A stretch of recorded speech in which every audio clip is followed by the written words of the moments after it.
What if a single decision made in Washington tonight could make your dinner cost more before you even sit down to eat? It might sound extreme, maybe even alarmist, but this is exactly the reality we're facing as the Middle East crisis deepens. This isn't just another distant war that flashes across the news. It's a powerful and urgent reminder of just how precarious and interconnected our global economic system truly is.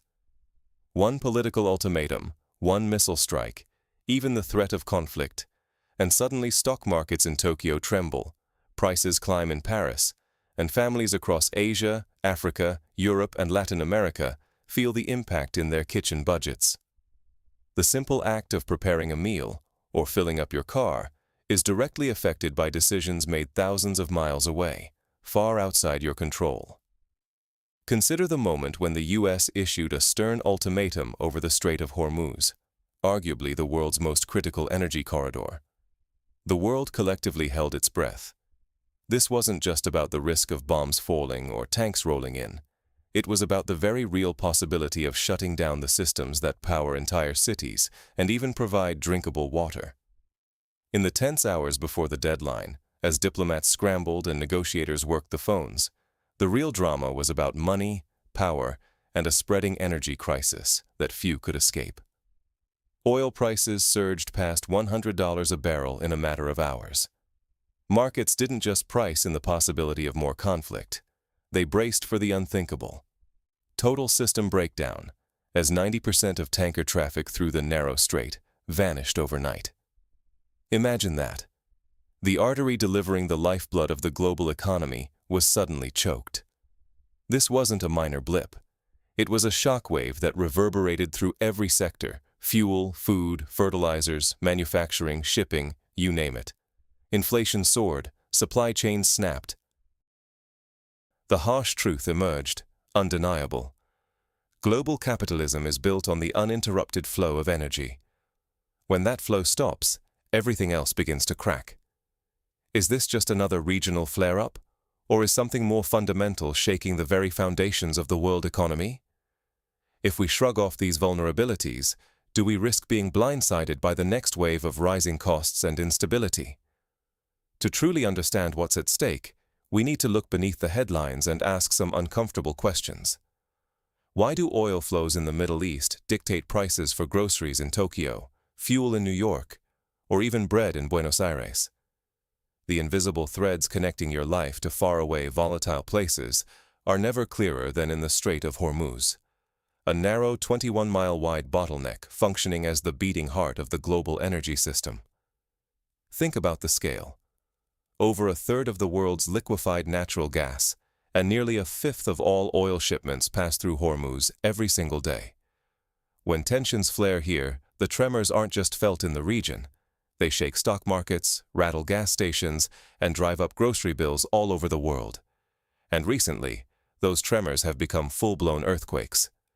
The crisis intensified when President Trump issued a dramatic ultimatum to Iran, threatening strikes on the infrastructure that keeps oil flowing. Days later, those threats became reality. The U.S. and Israel targeted Iranian positions, and Iran retaliated by effectively closing the strait, slashing tanker traffic by a staggering 90%. Suddenly, the artery keeping much of the world's economy alive was choking. Oil prices jumped by 15% in just the first few days. And then, seemingly out of nowhere, a shift. Trump announced productive talks with Iran, claiming progress. Iran immediately denied any such discussions. What looked like a diplomatic breakthrough was, in reality, a frantic scramble to contain financial contagion. As the fighting pounded the global financial system, this was no longer about scoring geopolitical points. It was about stopping a full-scale economic crisis before it spiraled completely out of control. We've seen energy shocks before. In the 1970s, during the Gulf War in 1990, and after 9/11. But today, the stakes are higher, the system more complex and fragile. The global marketplace is a web of dazzling dependencies. Oil money underpins everything from investment funds to pension plans, from the value of markets to the food in your refrigerator. When Hormuz closed, it wasn't just tankers stuck at sea. It was ripple effects slamming into stock indices in Asia, triggering inflation warnings in Europe, and reviving the dreaded term stagflation, low growth, rising prices, and economic pain. Here's a paradox that should make us pause. The countries that triggered the escalation, the United States, Israel, are less dependent on Hormuz than many of their closest allies. Over 80% of the oil and LNG passing through Hormuz goes to Asia. China, India, Japan, South Korea. These are the economies most exposed. Japan, for example, gets around 90% of its oil from the Middle East, most of it through Hormuz. For South Korea, it's about 70%. Imagine the anxiety in Tokyo or Seoul when news breaks that the strait has closed. For these major industrial economies, any disruption translates to instant, severe economic stress. Yet the countries making the key decisions often face limited direct losses, while their allies and trading partners bear the brunt. This situation isn't just about geopolitics, it's a lesson, maybe even a warning, about how tangled and interdependent our global economy has become. Decisions made in remote power centers ricochet through worldwide markets. While Western leaders debate strikes and diplomacy, the real price is paid by ordinary people, from Asian manufacturers to families struggling with rising bills. If we don't recognize how interconnected and how fragile this system is, we risk missing the fact that what happens in Hormuz doesn't stay there.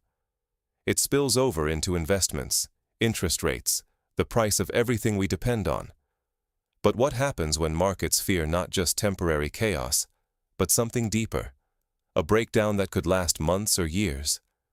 Who actually pays when oil stops flowing? And why are America's allies and partners the ones most at risk? When missiles fly over Hormuz, the world isn't just afraid of war. The true impact is a shockwave through the global economy.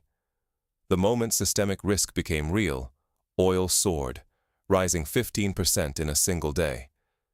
But this was never just about bombs and military maneuvers. Markets priced in not only conflict, but the bigger and more existential threat: a rupture in global trade, the danger of spiraling inflation, and even the prospect of long-term stagflation. There's another paradox here. Thanks to globalization, energy corridors like Hormuz are hyper-efficient, but also dangerously fragile. Over 80% of the oil and LNG that passes through Hormuz doesn't go to the US, it goes to Asia, China, India, Japan, South Korea. If you live in any of these countries, your economy is on the front line.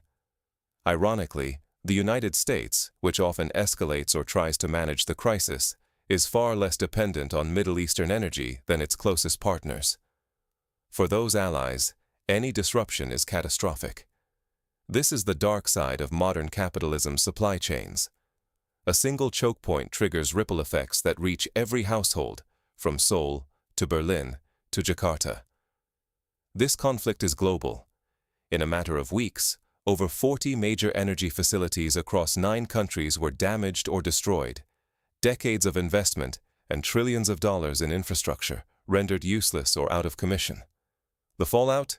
It's not contained. It ricochets through financial markets, distorts supply and demand, and triggers a chain reaction nobody, not the US, not China, not any government, can fully control. Suddenly, it's not just oil prices spiking. Food and fertilizer costs leap, factories slow or shut down, and central banks scramble as currencies wobble and inflation soars. But here's the cruel reality. Those making the high-stakes decisions, the leaders, politicians, CEOs, are often insulated from the worst pain. Ordinary families, particularly in Asia and Europe, pay the bill. They feel the squeeze at the gas pump, in grocery stores, in their monthly budgets. Meanwhile, countries that drive escalation can sometimes shield themselves, or even profit from the volatility they help create. The market's reaction is almost mechanical. News of possible de-escalation, even a hint that strikes might pause, and prices reverse sharply. Markets stabilize, not because the threat is gone, but because the risk of a system-wide crisis seems, for the moment, to have receded. This is a vivid demonstration of how political actions are inseparably tied to financial flows. A single government statement can conjure or erase billions in market value in minutes. Beneath the headlines, there's an unsettling contradiction. By flexing its military and political muscles in the Gulf, the U.S. ends up hurting the economies of its own allies, countries whose industries, workers, and consumers depend most on the energy now at risk. This complicates future cooperation, frays alliances, and strains collective security. For Washington, tough talk and military action project strength and resolve. But every escalation means more economic pain for partners and for the global system as a whole. Iran, knowing it can't match the West militarily, pivots to economic warfare. If it can't win on the battlefield, it can make the conflict so expensive and painful that it becomes politically unviable for its adversaries. That's why attacks aren't limited to military targets. They're aimed at energy and commercial infrastructure, calculated to trigger global pain and force negotiations or restraint. This kind of economic pressure isn't new. It's the classic playbook when the weaker party can't match firepower. By making the conflict costly for everyone, Iran changes the rules. Now, the cost of war rises faster than any possible benefit. It's not about holding territory. It's about who can absorb and survive the economic and social shockwaves. Governments find themselves in impossible positions. Washington ramps up military pressure, but quietly relaxes some sanctions on Iranian oil, desperate to cool markets and shield its allies from economic disaster. It's surreal, fighting a war while ensuring just enough enemy oil keeps flowing to prevent global meltdown. That's how dependent the system is on stable energy. When policymakers must both disrupt and preserve the same supply lines, how resilient can the system really be? Can it survive the next crisis, or will it collapse under the weight of its own contradictions? As leaders scramble to stabilize markets, another battlefield emerges: the battle for perception. Financial markets react not just to reality, but to expectations. A rumor of productive negotiations, an ambiguous statement from Washington, and billions move in minutes.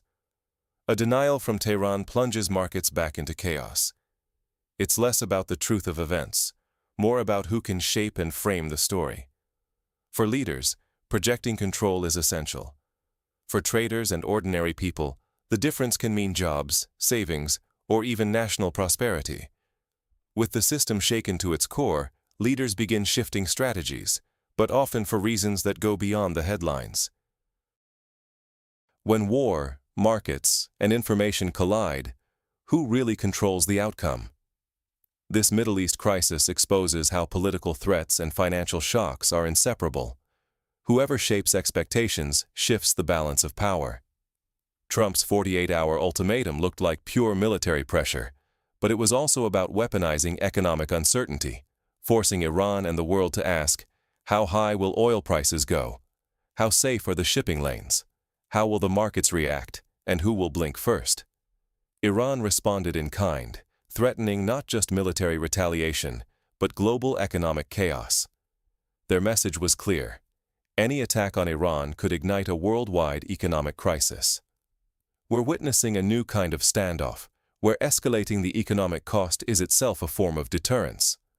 The threat isn't just missiles, it's soaring prices, blocked supplies, and the specter of panic. The paradox? Even as sanctions eased on Iranian oil, the system revealed its fundamental dependence on stability. For a brief moment, markets breathed easier, not because peace was assured, but because oil might keep flowing just enough. In this world, even rumors move billions. A single optimistic statement about productive negotiations sends oil prices plummeting. A denial from Tehran, and uncertainty surges back. It's not about objective truth. It's about why each side says what they do. The U.S. projects control to calm investors and markets. Iran, under siege, denies talks to avoid looking weak. Both sides play the information game, using statements to manipulate perceptions. The global economy is hypersensitive, reacting to every press release, every hint of escalation or calm. This isn't just volatility. It's a system running on expectations, nerves, and risk calculations. Traders aren't just responding to events. They're interpreting signals, guessing what comes next. That's why a single announcement can swing oil prices by 10% in minutes. It's not just about oil and shipping, it's about perception, confidence, and fear. And the risk doesn't end at the water's edge. Even if Hormuz is declared open, that doesn't guarantee real safety. Behind every shipment are insurance companies. If they decide the risk is too high, insurance disappears. No coverage, no tankers. The strait could be physically open, but economically shut down by invisible hands. Market mechanisms can override political and military decisions, based on risk, not orders. But the spiral doesn't stop there. The conflict creeps closer to even more dangerous ground, near nuclear thresholds. Strikes near Israel's nuclear infrastructure send a chilling message. The risk isn't just energy, but uncontrollable escalation. Israel's nuclear ambiguity heightens anxiety. When rockets fall near sensitive sites, the world faces the specter of a crisis without boundaries. This reveals the deepest contradiction. Nations at war, both economically and militarily, are forced to stabilize global markets, sometimes using the very adversaries they threaten. The U.S. wants to punish Iran, but also needs its oil to prevent recession. Iran resists by threatening instability, but relies on open corridors for its own survival. The system demands both destruction and support from the same sources. How stable can that possibly be? The answer isn't clear, but the consequences are obvious: wild market swings, political zigzags, and a world economy on edge. Above all, the information war. Every statement, denial, and rumor feeding the next round of volatility. The future. Unless the system resolves these contradictions, risks will keep rising: financial, strategic, even nuclear. The game keeps escalating, the margin for error keeps shrinking. But while we analyze markets and strategies, there's a cost we rarely address: the human cost, hidden behind every headline and GDP statistic. Behind every headline about oil price spikes, there's a quieter, more personal crisis. Families forced to choose between heating, groceries, medicine, or rent. This is the hidden human toll of the Middle East conflict, felt in living rooms and kitchens everywhere, invisible to policymakers, but devastating to those affected. When missiles land near nuclear facilities, global markets tremble. But while the headlines focus on numbers, it's ordinary people who lose homes, jobs, and even their sense of normalcy. Human lives become mere statistics, overshadowed by market stability. The system values economic indicators above all else, even as real suffering mounts beneath the surface. The ripple effects are relentless and inescapable. As energy prices surge, costs bleed into every aspect of life: heating, electricity, transportation, food. Manufacturers pass higher costs down the chain, landing the final burden on consumers. No matter how far you are from Hormuz, your wallet, your family, your community feels the shock. Logistics shift in response to danger. Shipping companies reroute vessels around Africa, adding weeks and massive costs. That means higher prices for goods everywhere, in supermarkets, gas stations, online stores. One military decision, made thousands of kilometers away, ripples into daily life everywhere. This is the reality of true interdependence. One strike, and the whole system shudders. Governments scramble for solutions. The U.S. releases oil reserves, hundreds of millions of barrels, the largest drawdown in history. Temporary relaxations on sanctions for other oil producers follow, desperate to stabilize markets and bring prices down. Yet even with these extraordinary measures, the shock can't be fully offset. The system is too interconnected, too fragile, too dependent on a few critical corridors. Here's the most painful paradox. While missiles fly and military options escalate, governments do everything in their power to keep oil flowing and prices low. The system accepts conflict as inevitable, yet can't tolerate the economic pain that comes with it. Military action and economic stabilization are pursued side by side, a contradiction that exposes just how brittle the foundations of global capitalism are. Perhaps the most unjust part. The people deciding these policies, the ones pulling financial and military levers, are insulated from the fallout. They'll keep their jobs, their homes, their portfolios. But millions of ordinary people pay the price: layoffs, growing bills, uncertain futures. The costs are redistributed, not equally, but downward, to those least able to shoulder them.